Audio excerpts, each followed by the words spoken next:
I think it's safe to say he's definitely top 5 Mikel Oh Arteta yeah, signings. oh yeah, that's easy. Since Mikel Arteta came in.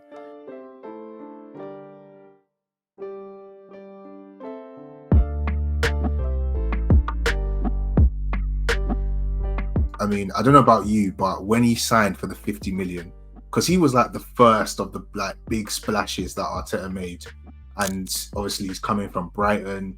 You hear that he's all right and stuff like that, but that first game against Brentford and he kind of got bullied a bit, and it was just like, oh my gosh, we spent 50 million and this guy's hella meaty. But for me, he's just the unsung hero. He's so consistent to adapt to that right back role. And it felt like it wasn't even it wasn't done purposefully. It was like, I think Tomiyasu was injured. So last season, Saliba goes centre back and they just put Ben White right back. And all the Arsenal fans were a bit, myself included, a bit worried about Ben White going right back. And the rest is literally just history. It's, his ability at right back. I thought he was the best right back in the league last season. I know man will talk about Trippier, but I don't really see it with him personally. I thought Ben White was everything and more that you could get from a right back, especially in our system. But yeah, like, what do you even think of him just generally, like how integral he is to our team? He's become super integral to this team. Like, it's one of them ones where right now, like if he drops out, he's not available, and we have everyone else fit. We've got a Timber, we've got a Tomiyasu, and all of that kind of stuff. But it's what he does. Like, even when we play Partey there, Partey doesn't do the overlapping thing. That would then subsequently have a knock-on effect on how Saka plays the game. Him and Saka's connection is next to none. Like, it's and to get the most out of your best player, you need to have his supporting act. Definitely doing his bit.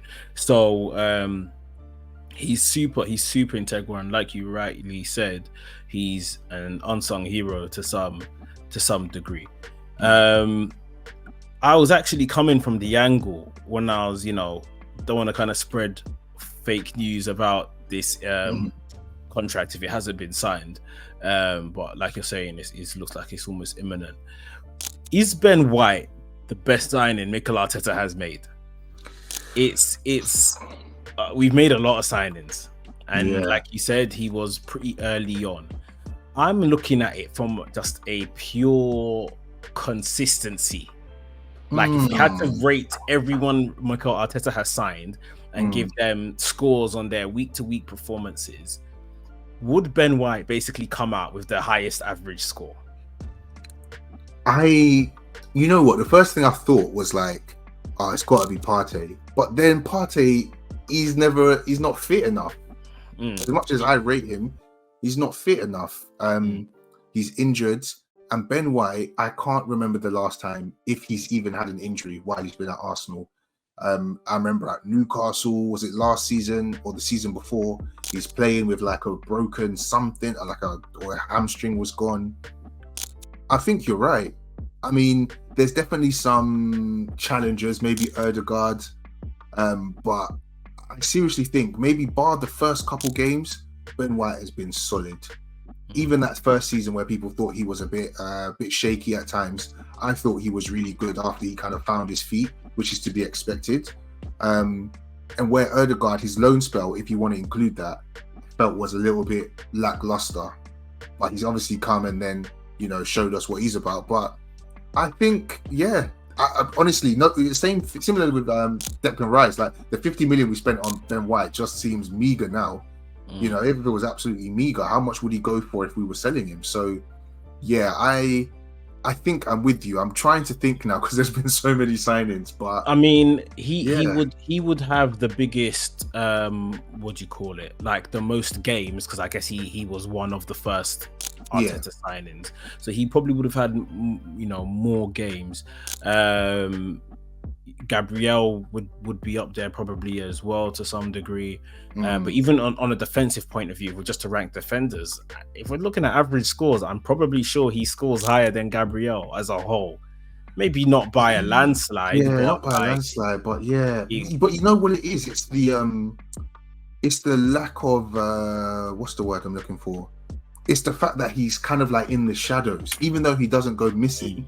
He's not like, Gabriel has a big tackle. It's like, big Yeah, head, Gabriel. you know what I mean? But Ben White is more like, he's just understated. He does his job. He overlaps. He barely loses the ball, puts in tackles, keeps his winger quiet for the most part, and then he goes home. You know what I mean? It just seems like he just comes in, clocks in, does his job, clocks out. But I feel like we really need like a more in-depth look at the way he actually manages his side and his security, everything. So I think again, I'm a Gabriel fan. I'm a big Gabby fan, but I think in terms of consistency, you never hear, Ben White was a bit poor today consistently. Maybe when he's up against a tough winger. I remember when we lost to Brighton last season, Matoma had him on toast. But outside of those, like, one or two appearances, I think he's Mr. Consistent.